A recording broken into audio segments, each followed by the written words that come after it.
Hürmetli vatandaş, bugünkü leksiyelerimiz hem bugünkü vaziyetimiz vatandaş. Hazırla torbeti yetişken bir haberde ne mi değil deyseniz, bu hazır 3 yıl torbeti yetişip geldi bu fikir. Bugün çizlani etütlü. Bugünkü leksiyelerimizi sözlerimiz, leksiyelerimizi hazır bugün çizlağa 2023 yıl 12. ayın 19. gün hepteki seyşembe vatandaş vaziyet mındak Apollo ahbarat blogu ki torbeti deydi ki Şinhuaşe yıl ahırda bir parça kattık bir parça makale ilan kıldı. Bu makalede 12 xat var deydi. Xitay xat hesabıda 12 xat var deydi. Bu xatda mazmun qılınğını Kompartiya falokat davri kirib keldi degan mazmundu. Lekin bütün başına qarasan yana til qilayotgan ikki nuqta bu nuqtani isbotlab berishi mumkin deydi. Biri Üçüncü növbetki umum yig'in 78 yılımı şu vaqtda Deng Xiaoping'in so'zlagan so'zi 13 yilida 13 yili 1913 yili ya undaqa emas 13 qurultay kechiringlar 13 qurultayda ochilgan umumiy yig'in har ikkisida Deng Xiaoping'ning Janubni ko'zdan kechirishi va islohot to'g'risida degan gaplari ondan keyin agar kimki islohot qilmaydi ekan o taxtdan tushishi kerak deydigan gaplari vaqatim tunugullatinki bir xabar shu Şinhuaşe e'lon qilgan yillik xulos shakllik bir maqola ekanda uzun yozilgan shuni mushu gaplar tilga elindi buning hammasi beshorati dalolati navbatda hozir Xi Jinpingni taxtdan tushishga qistaydigan alomatlar bu maqolada oshkora bo'ldi dedi. Men hozir boshdan oxir anladım. Lekin men o'zim bayqamadim buni. 12 xat zaten qaysi 12 xat ya uni Apollo o'zi gavdlantirib bermedi. Bu birla bunu bu Apollo'ning og'zida gap emas, bugun shu Xiaopingmi shu Xinhuaşe'ning maqolasi to'g'risida gap qilyotdi. Anandaki Rongyanning nazari degan shu maqola Xinhuaşe'ning maqolasi to'g'ri gap qilyotdi. Bunda bir cümle ehtiyot qilmay besilgan bir qadam agar mushu kunlarda Cungo Kompartiyasini halok qiladi degan xulosani chiqaribdi vatandosh. Bugun sizlarga shu vaziyatga oid yana boshqa vaziyatlar deylar bundaq mana.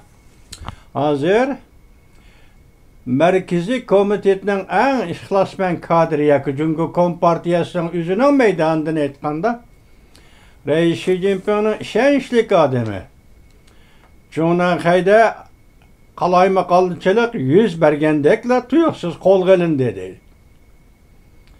Undaqda Jonanxayning halok bo'lish qadami va partiyaning halok bo'lish qadami tezlashdimi deb savol qo'yibdi. Bu Rongyanning dunyoga nazar hozir gapini qildik. Vanvi to'rbiti endi Liu Hening qo'lga olinishi Liu He esinglarda bu sobiq prezident Trump davrida 3 qatimmi shundoq keldi, Washingtonga keldi, suhbat Washingtonda o'tkazildi, iqtisod masalasi. Bu suhbatga boshdan oxir Jungoning vakili bo'lib qatnashgan kishi Liu He edi. Hozir shu Liu He degan odam qo'lga olinibdi. Buni Vanvi to'rbi tahlil qilib mundoq aytibdi. Muavin vazir darajalik odam yuqori qatlamda kishilarni odatda deydi. Mesela şu muavin vazir darajalik önündə yuqori qatlamdagi kishilar qanchalik pul xiyonat qilsa, ular darhol qo'lga olinmaydi deydi. Hatta xiyonat qilishdan belgilab bergan cheki bor deydi. Masalan, eng tövbeni o'lka darajalik jamoat xavfsizligi nazoratining nozirligi darajasida belgilab berilgan xiyonat sommasi yoki cheklama 150 million. 150 milyon xalq puli hisobida xiyonat qilsan kupaya. Eningda eshib ketsa bo'lmaydi degan gap bor. Lekin ular qo'lga olinmaydi deydi. Mushu darajada xiyonat qilsam qo'lga olinmaydi. Bugun Liu He tuyuqsizlik qo'lga olindi. Tarqatilgan gap xiyonatchi plan piston degan gaplar o'ttirib chiqdi. Bu mumkin emas deydi. Deb bilib oxirida bu xabar nima deydi desangiz, tahlilda Van Betorbeti Xi Jinping hazır uzun kesil Rusya tarafga oqdi deydi. Amerika paraslarni shuning uchun Amerika paras amaldorlarni qo'lga ilib, o'ziga qorishtirayotgan lagerdagi odamlarni cho'chitishga boshladi deydi. Buning da hozir Lixoni qo'lga ilishning sababi bir nuqtada xiyonat deyilsa, yani bir noktada Amerika'nın casusu deb bo'lg'ilindi deydi. Endi ahvol mushlarjig yetgan tunigan leksiyada sizlarga nima deydi vatandoshim? İqtisodiy krizis, endi astos siyosat sohasi siyosiy krizis bo'lib kirdi. Amaldorlarni bu darajada adaplash, qo'lga ilish, maxfiy o'ldirish deganlar bu siyosiy krizisning boshlanishi degan edik. Endi hozir Jungoda dunyoda nomi chiqqan bir odam Mesela Amerika'ya kelip aynı çağda 3 qıtımı savdo söhbeti o'tkazgan ve bir natija kelgan hatta shartnomalar imzo qo'ygan odam savdo vakili bo'lib Lixi qo'lga ilindi deganda buni Amerikaning jasusi deb qo'lga oldi edi. İşlar bargan sira chiqib ketyapti vatandosh. Ikkinchidan uni kayni kelgan yana bir xabarda vaziyat hozir Jungoda ikki banka, eng asosli banka Qurilish bankasi Savdo Sanoat Bankası. Bular hazır pul meselesinde ciddi holga keldi. Fuqarolar bu bankalar qo'ygan omonatni berilmadi dedi. Buning ichida qaytarib berilmadi, elishga ruxsat qilinmadi dedi. Buning ichida Savdo Sanoat Bankası, mesela Savdo Sanoat Bankasının bir xizmatchisi shunday debdiki, bankadan pul olamiz deb Poke'ye kelgan odamlar, bankadan pul alimizda Poke'ye kelgan odamlarga biz ko'zimizni alaytimiz, ular bizga ko'zini alaytidi. Hozir fuqarolar bilan omonat qo'yguchi fuqarolar bilan bank xizmatchilari o'ttirisidagi ziddiyatmiş ko'znakdan. Yoki pul oladigan, pul beradigan ko'znak ifodalanadi deydi hozir gapda ikki banka Qurilish bankasi bilan Savdo Sanoat Bankası hozir fuqarolarga beradigan pulni qaytara olmaydi holga tushdi deydi. Konkretlashgan bu butun mamlakatda boshlangan ish, lekin konkret aytganda bu ikki banka bugungi ifodasi bu ikki bankaning ahvoli ekan. Ondan keyin yana bir xabar, endi bu sezgir xabar, tuvanda so'zlaydigan bir katta leksiyamiz var, onunga diqqat qilasizlar. Shu leksiyaga bog'liqmikin deb men o'zim shunday o'ylayman. Hozir Shanghai, Hong Kongda matbuot savdogari Li Jiyingning davlat bexatarligi munosabatlik delosi sud mahkamasida bejirilishga boshladi. Hong Kong soqchilari jiddiy holatga o'tdi. Hong Kong shahar aholisi sud mahkamasi binosining oldida kechalab o'chirib turdi, ya'ni Li Jiyingga madad berib kechalab o'chirib turdi deydi. Bu xabar 12 ayning 19 kuni Amerika ovozining Xitoy til programmasi e'lon qilindi. Li Jiying bu Olmi gazetini boshqaruvchi va Olmi gazetini ixtiro qiluvchi. Uni asosini yaratuvchi odam. Bu odam shu Olmi gazetining sirtidan qurgan 3 dona shirkat. Bu shirkat albatta Olmi gazetiga pul tayyorlaydi. Bu misnadan qanday nashr qiladi Olmi gazetini?